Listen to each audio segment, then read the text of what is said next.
各位早晨，早日我讀到何文匯教授一篇都好有意思嘅文章。今早我好想同大家分享當中幾個段落。何教授曾任香港中文大學嘅教務長、中文系教授，亦係著名嘅粵音專家。何教授咁樣寫：考試係整體學習嘅一個重要環節，可以為下個苦功嘅學生帶來滿足感、成功感，也能給每一個學生檢視自己嘅進度同埋水平嘅機會。當然，考試為你帶來成功感，卻可能為我帶來挫敗感，使我一蹶不振。這是現在教育心理專家最不希望見到嘅。日後喺求職嘅時候，喺職場上挫敗感一定會來，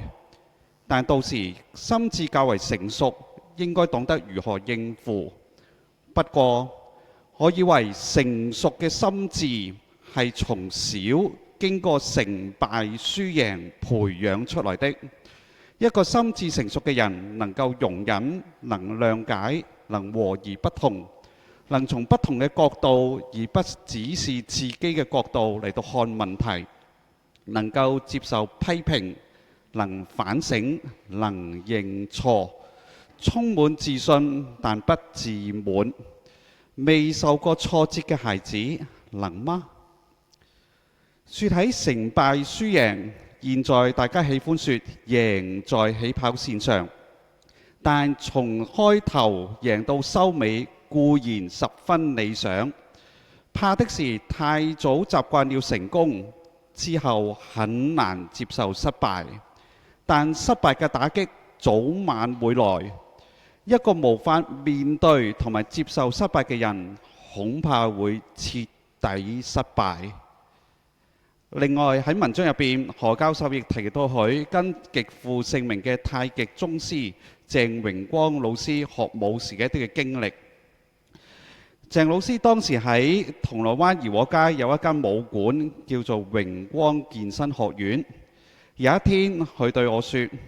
學院每星期有2晚喺天台落席，落席呢即係喺席上搏擊，包括摔跤。嗰度呢有好多嘅高手，佢會帶我去向佢哋討教。鄭老師話我未必係佢哋嘅對手，所以不要老想着打贏，反而要樂於輸俾佢哋，多啲俾佢哋摔倒，從而學懂怎樣跌倒而不受傷。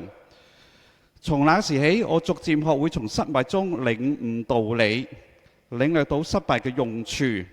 因為成功嘅感覺本是片面的，有了失敗嘅感覺，成功嘅感覺先至會變得全面。漸漸地，我學會從不同嘅角度嚟睇問題，體會到一山還有一山高嘅道理，明白了知己知彼嘅重要性，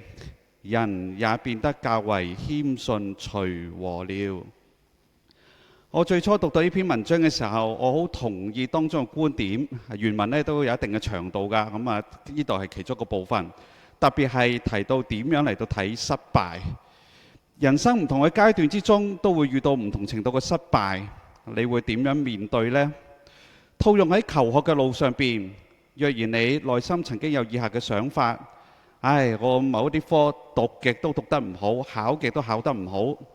我都有試過俾心機㗎，但係進步得唔明顯，我都感到好灰心。我盼望今早藉住何文匯教授呢一篇文章嘅分享，可以讓你有啲嘅啟發。